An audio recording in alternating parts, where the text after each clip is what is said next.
Wanted to ask you. I mean, you know, I come a lot. If I get a bunch, can you work me a deal?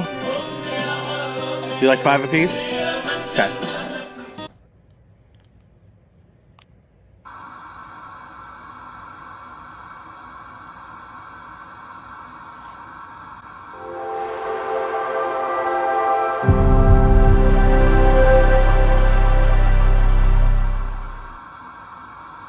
It's been a few weeks, but it's time to head back to AZ Thrift. See what we can find. Let's go.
Yeah.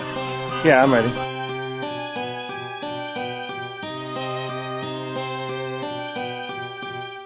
Did want to ask, if I get a bunch, is there any way I could get like a deal? Where is he? I wanted to ask you. I mean, you know, I come a lot. If I get a bunch, can you work me a deal? Do like 5 a piece? Okay. Thank you very much. You too.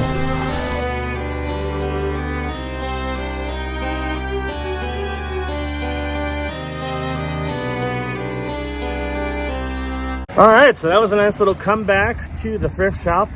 Like I said, it's been a little bit. The last time I went was at least 3-4 weeks ago.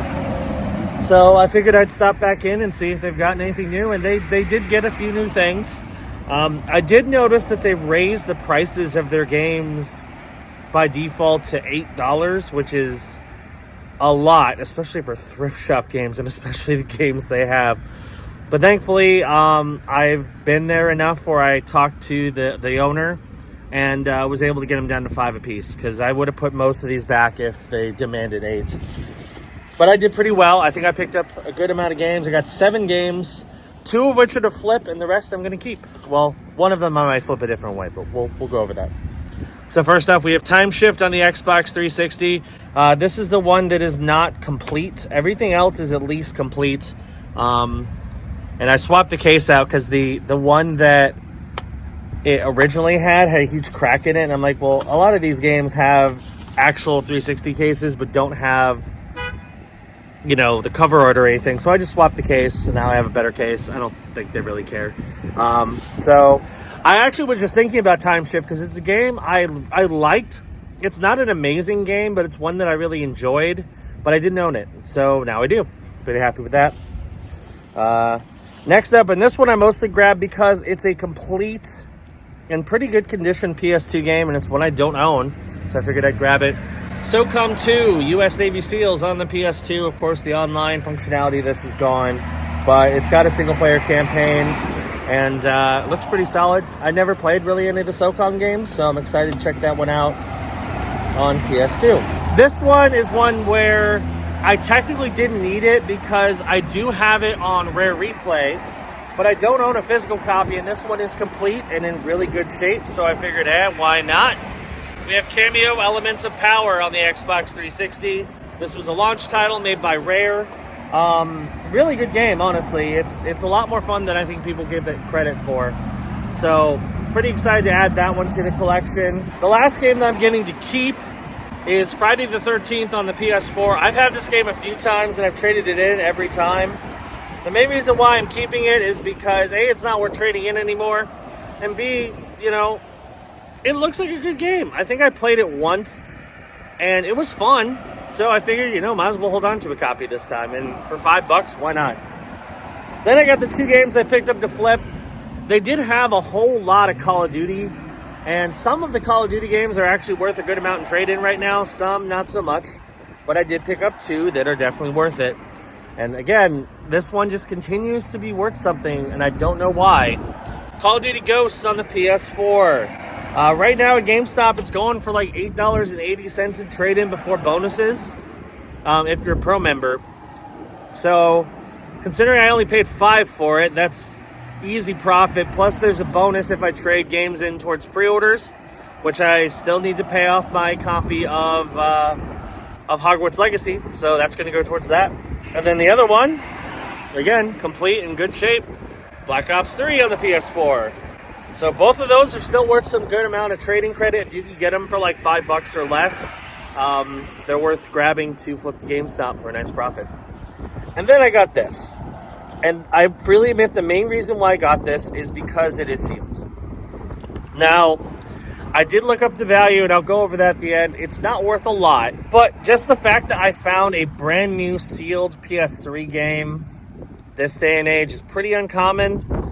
So I figured I'd grab it, and who knows, maybe eventually it'll be worth more. I might just hold on to it for the collection.